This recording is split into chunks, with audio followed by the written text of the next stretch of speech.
Hi, this is Ed, and looks like I'm in Hawaii, but it's actually a picture that I took from the deck of our condo in Kahana, which is about 10 miles north of what used to be called Lahaina in Maui. So this program is a focus on Andrew Elliman and his charity ride on a big bike across England.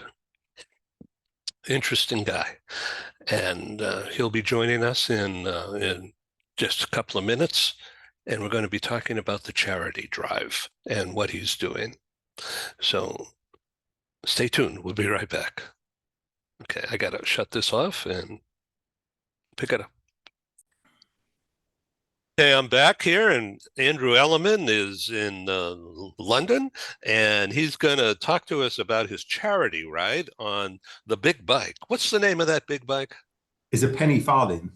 A penny farthing, and that's the one with a huge front wheel and a really small back wheel. That's Is it right. Yeah. is it hard to navigate that? I mean, stay upright? It is when you don't know how to ride it. I mean, I've been riding now for last, oh, maybe 6 years, I suppose.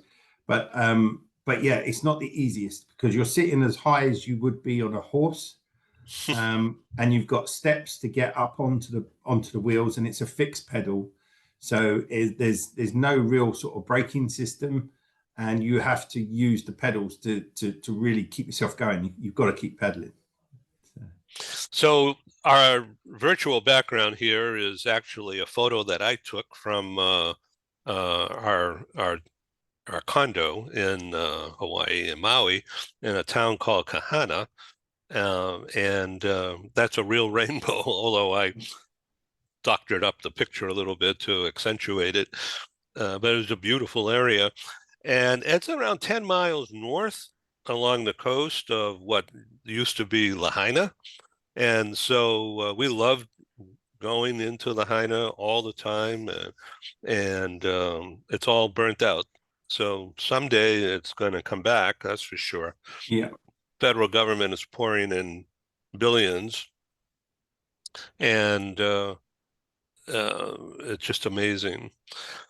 But the rest of Maui is wide open, and they want tourism to come because people stayed away and they're afraid. And so we're helping to create awareness of Maui. Yeah. And anyway, that's the story about this Mm. background here. So I saw a picture of you. I saw a few pictures that you posted. You were wearing an outfit, Yeah. and A you St. had some George's kind of outfit. a white decal on you. What Yeah. what what was that It's about? called a St. George's outfit.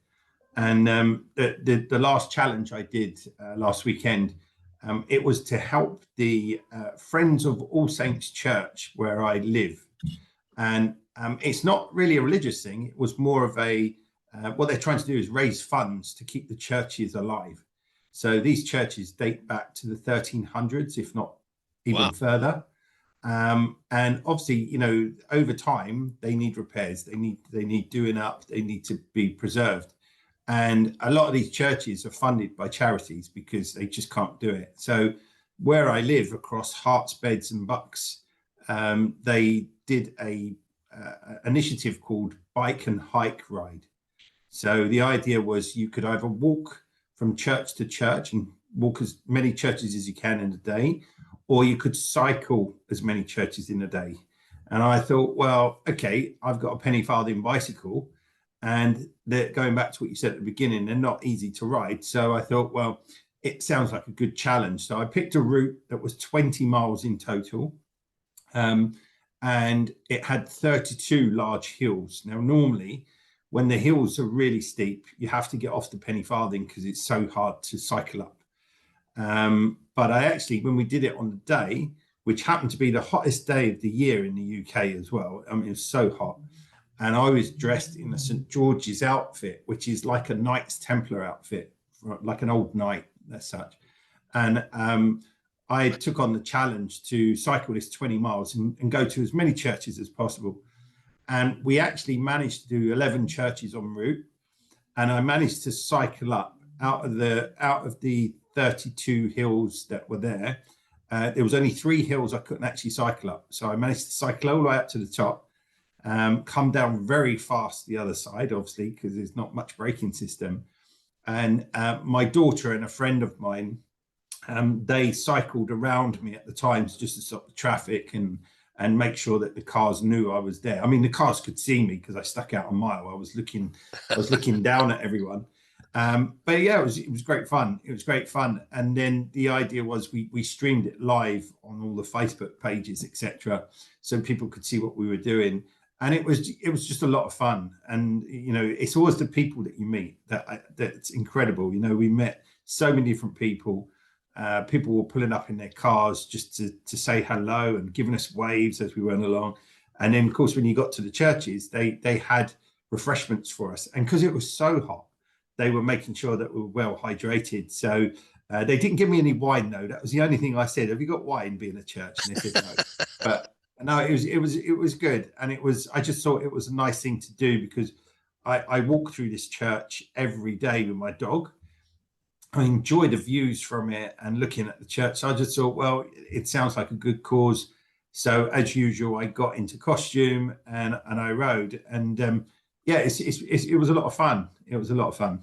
So, if you could describe for our audience out there who may not be familiar, a church of that vintage would be what? Made out of stones, these big rocks? Yeah. So they're mainly made out of stone. But back then they didn't have cement as such to put stones together. So they used different kinds of sand, or they used what was ever available at the time.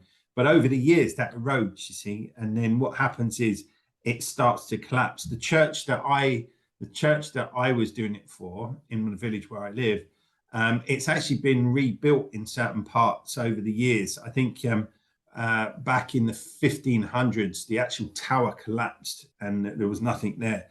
And then they rebuilt it with a new brick, a more modern day brick. So it looks slightly different to the rest of the church. But back in the day, that cost £2,000 back in the day, which probably the equivalent now, you're probably looking at 3-4 million pounds, like to do. So it just shows, how much it is to keep these things going. And nowadays, like there's different parts to it that needs renovating, and it's not just the church that I was. There's thousands of churches that they were trying to raise on the day. So as a collective, I wasn't the only person doing it. There was a whole hundreds of people taking on this challenge, either walking or cycling. So you got to meet so many different people en route who are doing it their own way, because you can do it your own way. Obviously, I think I was the only one doing it on a penny farthing at this stage, but yeah. So, did the local TV stations catch up to you? Well, actually, funny you say that, because since I did that only 2 days ago, I was contacted by 2 different companies. One was the local TV company, but also the Beds and Herts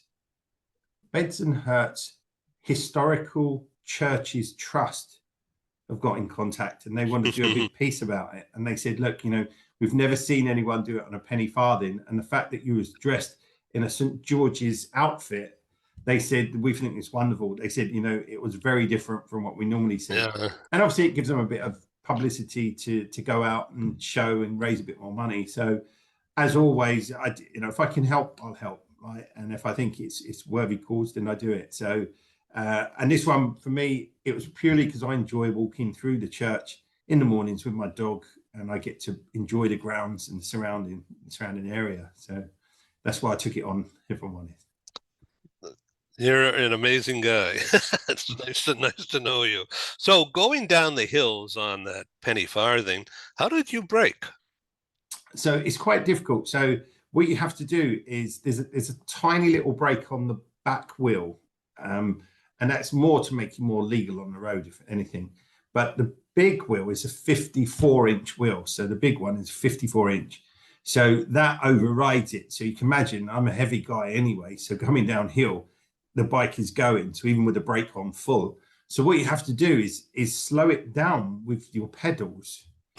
So you use your legs to try and slow it down, and it's if you don't, it runs away from you, and you've literally just got to go with it and hope for the best. If I'm honest, but it's yeah, it's a lot of fun. It was a great experience to try out. But yeah, going downhill is not always the easiest. So, what kind of shoes or boots do you wear? Because you're going to need that extra clout. Yeah, if I'm honest, I just wore a normal pair of trainers. If I'm honest, I yeah, I just had I just thought to myself, well, what's going to be most comfortable? And I went for comfort. But it was so hot. I think it was 33 degrees. So Oh. it was really hot. There wasn't a cloud in sight. So I was melting the whole way around because I was in a knight's outfit. So, you know, you're gonna melt while you're doing that, riding around. Well, thank you for being my special guest today and telling us about this adventure. And the purpose is terrific. Andrew Yeah, Elliman. I mean, for me, it was a good experience to get out, do 20 miles as well. It's always good to get the mileage in, but also it helps me because obviously my ultimate goal is still to head out to Mongolia and ride 100 miles across an ice lake in the cold rather than the heat. So you know, for me, I'm still aiming to do that in the future. I've struggled a little bit to get my sponsors in place, but you know, the more I do these things, the more people see and buy into it. So it won't be long before I'll be on your show, probably telling you what it's like to cycle across an ice lake in Mongolia. I can't even imagine. Thank you, Andrew, and good luck. Thank you. I love having you on our show. Please come back. Great. Thank you. Bye bye. Thank you.